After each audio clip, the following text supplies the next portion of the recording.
Sa pagpapatuloy, dito ay ipinakita ang Lee Royal City, makikita dito ang mga maraming tribo ng mga tao na sila ay nagdiriwang, dahil sa wakas ang immortal ng lahi ng tao ay lumitaw na sa kanilang tribo. Sinabi pa ng iba na hindi na raw nila kinakailangan na kumuha ng ibang mga tribo, ang dapat na lang raw nilang gawin ngayon ay bawiin ang kanilang teritoryo at bawiin ang kanilang mga resources, ang iba din ay sumisigaw na sa wakas ang kanilang lahi ng tao ay aakyat na patungo sa pinakaitaas.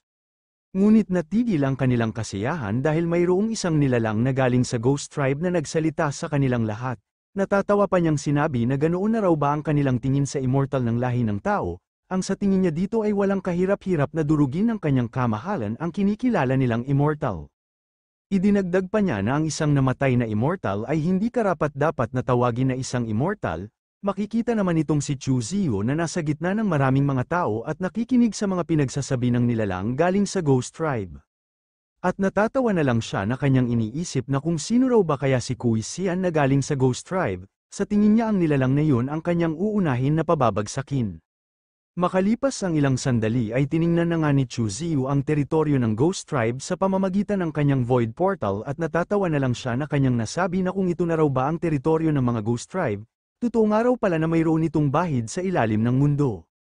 Lumipat naman ang eksena sa loob ng Fengdu Royal Palace. Makikita dito si Kui Xian na nakaupo pa rin sa kanyang trono habang pinagsisilbihan ng mga babae niyang mga alagad.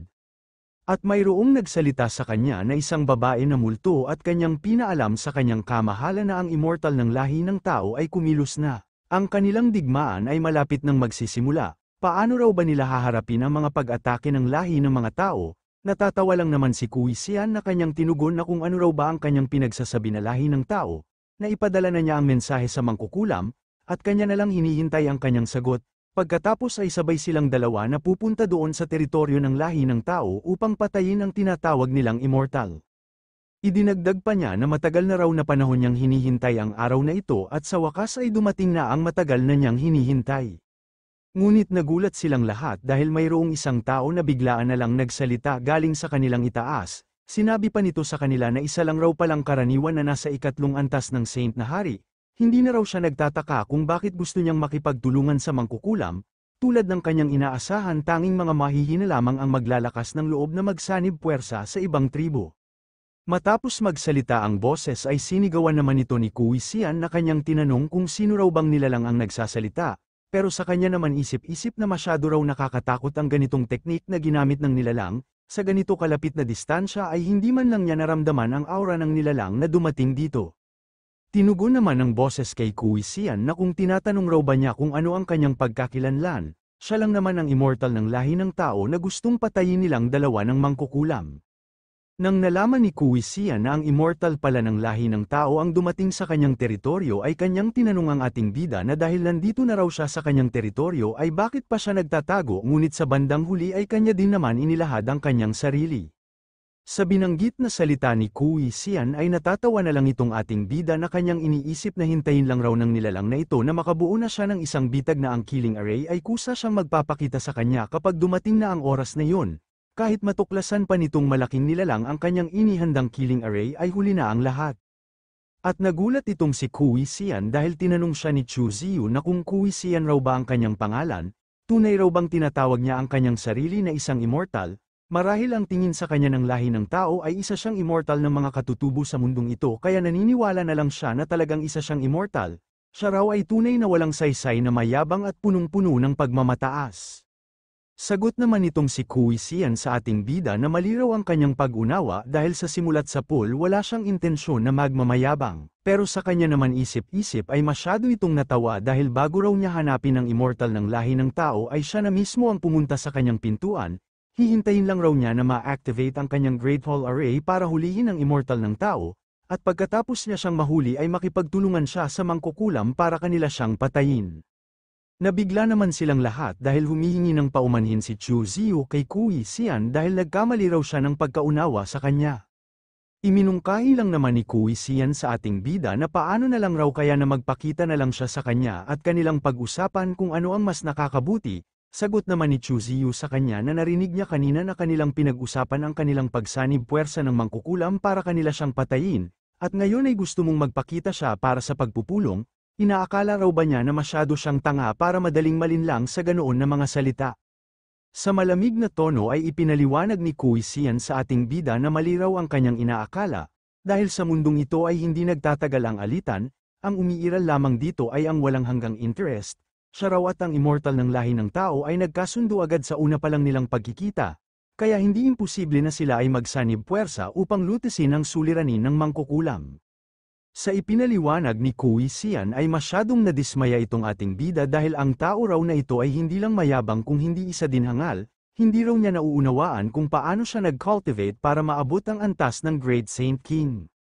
Matapos mag-isip si Chu Ziyu ay lumabas na nga siya sa kanyang void portal upang magpakita kay Kui Sian, sinabi pa niya sa hangal na masyado raw talaga siyang naantig sa kanyang mga salita kanina. Agad naman na tumayo itong si Kui Sian na nagbigay paggalang sa ating bida na kanyang pinapakilala ang kanyang sarili, tinanong din niya ang ating bida na kung ano raw ba ang kanyang pangalan. Ayon naman ni Chu Ziyu sa kanya na simula raw sa kanyang pagkabata ay ang kanyang pag-uugali ay isang masigla at masiyahin, kaya't ang lahat ay tinatawag siyang Sunshine Boy. Nang narinig nitong mga babae na multo ang pangalan ng ating bida ay natatawa na lang sila dahil ang ganoon raw na pangalan ay masyadong interesante. Bigla naman nagbago ang pag-uugali nitong si Kui Sian na kanyang tinawanan si Chu Ziyu dahil masyado raw siyang mayabang at masyadong tanga, inaakala raw ba talaga niya na makikipag-usap siya para sa kanilang pagsanib puwersa, ngunit makikita sa kilos nitong ating bida na nagpapanggap na masyadong nabigla at masyadong natakot sa binanggit na salita sa kanya ni Kui Sian. Habang patuloy pa rin na umarte ang ating bida ay kanyang sinabihan ang hangal na nilinlang raw niya siya. Talagang naghanda pa siya ng bitag para kanya siyang hulihin. Dahil dito ay masyadong natawa itong si Kui Sian dahil sa ganito raw na larangan ay napaka-inosente pa ng ating bida, ang lugar kung nasaan sila ngayon ay ang kanyang teritoryo, imposible naman na wala siyang nakahanda na bitag dito. Sa nangyari ay nagulat itong si Kui Sian maging ang kanyang mga tauhan dahil bigla na lang tumakbo ang ating bida na sumisigaw at nagpapanggap na masyadong natakot. Sinabi pa niya sa kanila na kung ganito raw ang sitwasyon ay tatakas na lang siya sa kanila. Habang mabilis na tumakbo si Chu Ziyu ay natatawa itong si Kui Sian na kanyang inactivate ang kanyang inihandang Great Array, ngunit laking gulat niya dahil hindi man lang nag-activate ang array na kanyang inihanda sa buong lugar kaya nagkaroon ng katahimikan ang lugar kung nasaan sila naroroon. Makikita naman itong si Chu Ziyu na hindi niya mapigilan ang kanyang sarili na matawa sa reaksyon nitong si Kui Sian nang kanyang nalaman na hindi gumagana ang kanyang Great Array. Hindi pa rin makapaniwala itong si Kui Sian na hindi gumagana ang kanyang Great Array, kaya muli na naman niyang sinubukan na i-activate ang array sa buong niyang lugar. Ngunit katulad pa rin sa nauna dahil nagkaroon lang ng katahimikan ang lugar kung nasaan si Chu Ziyu. Dahil dito ay lumabas na lang ang pawis sa mukha ni Kui Sian na malalim ang kanyang iniisip, maging ang kanyang mga tauhan na mga babae ay nagtataka din kung bakit hindi gumagana ang array na kanilang hinanda sa buong lugar. Habang natulala pa rin itong si Kui Sian ay nakangiti lang itong ating bida na kanyang inactivate ang killing array na kanyang inihanda sa buong lugar. Nang nakita ni Kui Sian na mayroon palang array na inihanda ang ating bida sa buong lugar ay hindi siya makapaniwala. Bakit ang bilis na kagawa ng array sa buong niyang paligid itong immortal ng lahi ng tao? Matapos mahulog sa killing array ng ating bida si Kui Sian ay napasigaw na lang ito ng napakalakas dahil sa pinsala na kanyang tinamo sa buong niyang katawan dulot ng killing array ng ating bida. Kasabay nito ay bumagsak siya sa kanilang sahig, itong mga babae naman niya na mga alagad ay mabilis na tumakbo papunta sa kanilang kamahalan na masyadong nag-alala. Ngunit nagulat itong isang babae dahil bigla na lang lumitaw sa kanyang tabi itong ating bida, sinabi pa sa kanya ni Chu Ziyu na ang isang maganda raw na babae katulad niya ay hindi dapat na makialam sa labanan ng mga lalaki, mag-ingat na lang siya at baka matamaan pa siya ng kanyang inihandang killing array at baka magdulot pa ito na magkaroon siya ng malaking pinsala. Kasabay nito ay inapakan ni Chu Ziyu ang katawan nitong si Kui Sian na nahihirapan pa rin na makagalaw. Sambit pa sa kanya ni Chu Ziyu na silang dalawa raw ay talagang nagkasundo sa una pa lang nilang pagkikita, natuwa raw ba siya sa munting inihanda ng kanyang nakakabatang kapatid. Idinagdag pa sa kanya ni Chu Ziyu na sila raw lahat na mga tinatawag ang sarili na mga immortal ay naging walang katapat sa mundong ito ng matagal na panahon. Hanggang sa nakalimutan na nilang lumaban sa isang malakas na kalaban na kapantay sa kanilang mga lakas, ngunit tama din naman dahil hindi na din masama ang kanyang iminungkahi kanina. Hindi pa ang oras para kanya siyang patayin, dahil kanya nang napagpasyahan na gagawin na lang niya siyang alagad, At sa ganitong paraan ay hindi lang niya maililihim sa iba pang tatlo kung hindi nakakuha din siya ng libreng mandirigma, na tila ba 3 ibon na tinamaan ng isa lang na bato. Sa mga sinabi ng ating bida ay takot na takot itong si Kui Xian na kanyang tinanong si Chu Ziyu na kung ano raw ba ang kanyang gagawin sa kanya.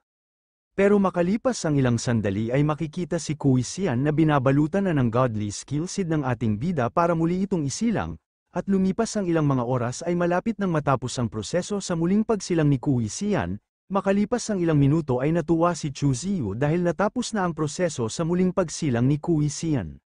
Sabay lumuhad ito sa harapan ng ating bida na nagbigay paggalang sa kanyang bagong master, itong kanyang mga alagad na babae ng kanilang nakita na nagbigay paggalang ang kanilang Panginoon kay Chu Ziyu ay labis silang nabigla na hindi makapaniwala. Ano raw ba itong mga nangyari, bakit ang kanilang Panginoon ay nagbigay paggalang sa isang tao, at tinawag pa niya itong kanyang master?